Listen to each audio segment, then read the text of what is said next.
Colonel साहब की लाश है वो DHA-4 से जो समा ब्रिज है वहाँ से मिली, लेकिन बेटी की लाश नहीं मिली, उसकी तलाश जारी है। मैं बार बार कह रहा हूँ, चैलेंज कर रहा हूँ कि हमारी सूबाई हुकूमतों ने उसमें कोई होमवर्क नहीं किया हुआ। मौसमियाती तब्दीलियों के असरात इस वक्त किस तरह से पाकिस्तान में तबाहियां फैला रहे हैं। मजहर बल्ला साहब, आपने कल कर्नल साहब की लाश के हवाले से बताया कि वो मिल गई और उसकी हालत क्या थी। आप मुझे बताएं कि बेटी की लाश कहाँ है, वो तो अभी तक नहीं मिल सकी है। देखिए, इसके लिए 5-6 टीमें काम कर रही हैं। उनकी बेटी की लाश तो अभी तक नहीं मिली। ये वाक़या तो DHA-5 में हुआ था और उनकी जो कर्नल साहब की लाश है वो DHA-4 से जो समा ब्रिज है वहाँ से मिली, लेकिन बेटी की लाश नहीं मिली, उसकी तलाश जारी है। अब आ जाइए, जो आपने ओपनिंग में बहुत सी बातें बताई हैं। देखिए, एक तो अब हुकूमत पंजाब को, ख़ास तौर पर जो मरी की तरफ है उनकी इंतज़ामिया, उनको और हज़ारा डिवीज़न को जो खैबर पख्तूनख्वा में है, वहाँ चूँकि गलियात है, तो इनको तैयार होना चाहिए। आपने बाबू सट्टाब की बात की, आपने एक स्वात की इंक्वायरी की बात की। मैं समझता हूँ कि जो इंक्वायरी में नामजद हुए हैं लोग, जिन पर खताकारी आई है, उनको बिल्कुल सज़ा मिलनी चाहिए। और कल मैंने अर्ज़ किया था कि ये जो क्लाउड ब्रस्ट है, ये जब होता है तो सिर्फ पानी नहीं आता, इसके साथ मिट्टी और पत्थर भी आ रहे होते हैं, और इसको वहाँ जो है वो बोला जाता है मड फ्लड। तो अच्छा। हमें तैयार तो होना चाहिए ना। हम वो जो गैर कानूनी तमीरात करते हैं उस पे हमने कभी गौर ही नहीं किया। हमारे इदारे जो मुलव्वस हैं इन कामों में, जो लोगों से गैर कानूनी तमीरात करवाते हैं या इजाजत देते हैं, उनको हम कटहरे में लाएं और उन्हें कड़ी से कड़ी सजा दें, ताकि लोगों की जाने तो बचे। आपका पॉइंट आ गया है, लेकिन जहां तक हम ये गैर कानूनी तामीरात की बात कर रहे हैं, थोड़ा सा अप्रिशिएट भी करना होगा।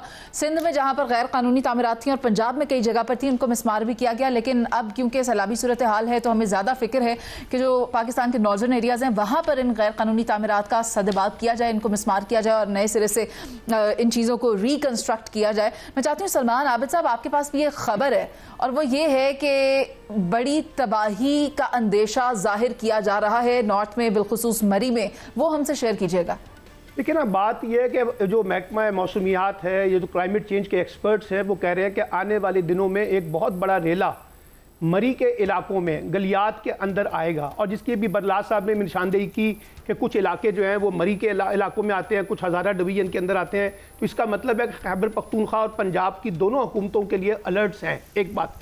और दूसरी बात यह कि कल मैंने आपको कहा था कि मौसमियाती तब्दीलियों के हवाले से हमारी प्रोविंशियल हुकूमतों की कारकर्दगी पर सवालिया निशानात हैं। और आज आपने देखा कि जिस तरह से आपने भी कहा, सानिया सवात के हवाले से जो इंक्वायरी रिपोर्ट आई है, उसमें प्रोविंशियल हुकूमत की नाहिली, नाकामी, नलायकी के कई पहलू हमें देखने को मिले हैं। और ये वाक़यात अगर पंजाब में होंगे तो तब भी आपको हुकूमत की नलायकियाँ देखने को मिलेंगी। आपको जब ये वाक़यात सिंध में होंगे और बलूचिस्तान में होंगे तो वहाँ की भी सूबाई हुकूमतों की नलायकियाँ देखने को मिलेंगी। इसलिए कि हमने इस वक्त पूरे के पूरे जो क्लाइमेट चेंज के कॉन्टेक्स्ट में हमें इकदाम उठाने हैं, हमारी सूबाई हुकूमतों ने उसके ऊपर कोई होमवर्क नहीं किया हुआ। मैं बार बार कह रहा हूँ, चैलेंज कर रहा हूँ कि हमारी सूबाई हुकूमतों ने उसमें कोई होमवर्क नहीं किया हुआ।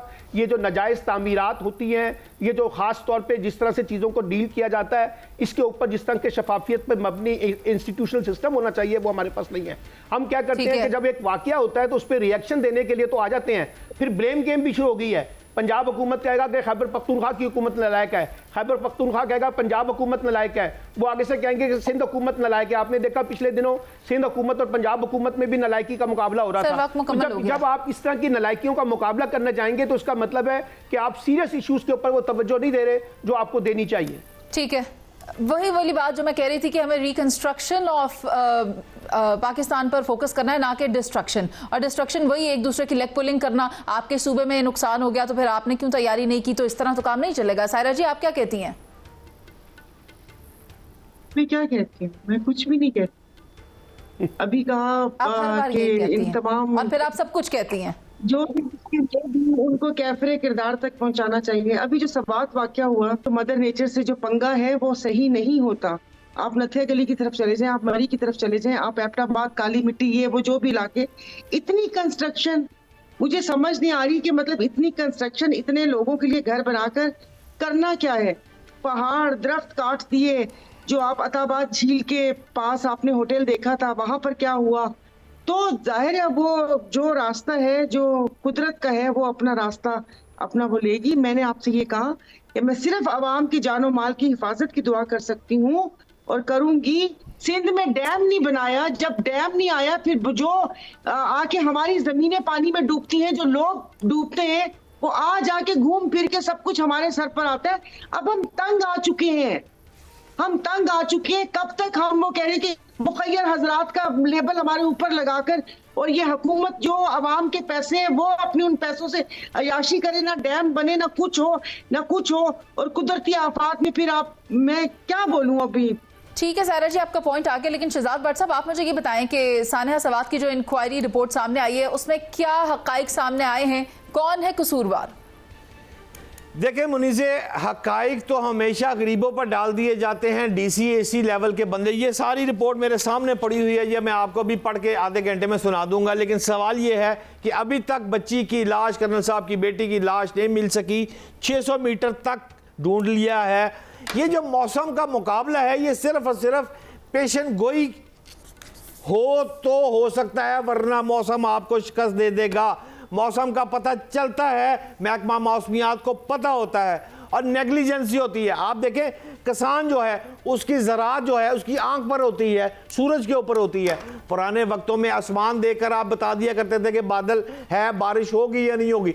अब इतना ज़माना तरक्की कर गया है, ये सिर्फ रिपोर्ट में XYZ के अलावा कुछ नहीं है। सिर्फ ये है कि जनाब अपनी नेग्लिजेंसी छुपाई जा रही है, ये बिल्कुल दुरुस्त है। और सच्ची बात यह है कि वेदर पॉडकास्ट क्यों नहीं करते ये अदारे जो कि पाकिस्तानी रकम लेकर तनख्वाहें ले रहे हैं। इन सबको पता है, पुलिस मिली हुई है, वेदर कास्ट मिला हुआ है, तमाम अफराद आपस में मिले हुए हैं। लेकिन अब इस वक्त जो मकाम आ गया है वो ये है कि इस वक्त काम शुरू हो गया है, सफाई शुरू हो गई है, लोगों की मस्मार करनी शुरू हो गई है। लेकिन शायद अल्लाह करे ये जिस तरह मुस्मार करनी शुरू हुई है ये करते रहे तो पुराने रोने शायद हमारे ज़िंदगी के ख़त्म हो जाएंगे। लेकिन मुनीज़े, इस वक्त 28 जुलाई से 31 जुलाई तक जो बड़ा स्पेल आ रहा है उसमें आपके प्रोग्राम के तवस्सुत से मैं तमाम लोगों को कहूँगा, ज़रा खुदा का वास्ता है मरी की जान छोड़ दे, गिलियात की जान छोड़ दे। ये 28 से 31 तक फिर वो स्पेल है जो पहले आया था। जी सायरा कुछ कह रही हैं, प्लीज सायरा। मियां साहब आगे मरी से, वो तो जैसे बारिश होती है मौसम अच्छा होता है वो वहां चले जाते हैं, लोगों को आप कैसे रोकेंगे? मियां साहब को आदत हो गई है अडियाला जेल के करीब रहने की। ठीक है शहजाद भट्ट साहब, आपका पॉइंट आ गया। और जो आपने टाइम फ्रेम बताया है कि इस तारीख से लेकर इस तारीख तक एक बड़ा खदशा जाहिर किया जा रहा है एक सैलाबी रेले का, तो एहतियात ज़रूरी है इलाज से। और हम जानते हैं कि कहाँ कहाँ पर घपले हुए हैं, कहाँ कहाँ पर मिसकंस्ट्रक्शंस हुई हैं, जिसकी वजह से तबाहकारियाँ भी पैदा हो रही हैं। उन चीज़ों को ठीक करना पड़ेगा, मगर ये ठीक करने में बहुत वक्त लग जाएगा। लेकिन नुकसान से बचने के लिए हमें करना ये है कि उन एरियाज़ को अवॉइड करें और फिलहाल इस किस्म के कोई भी प्लान्स ना बनाएं जिसके बाद आपको बाद में उस पर पछताना पड़े। प्रोग्राम का वक्त खत्म हो गया है, मुझे इजाजत दीजिए, अल्लाह ने के बाद।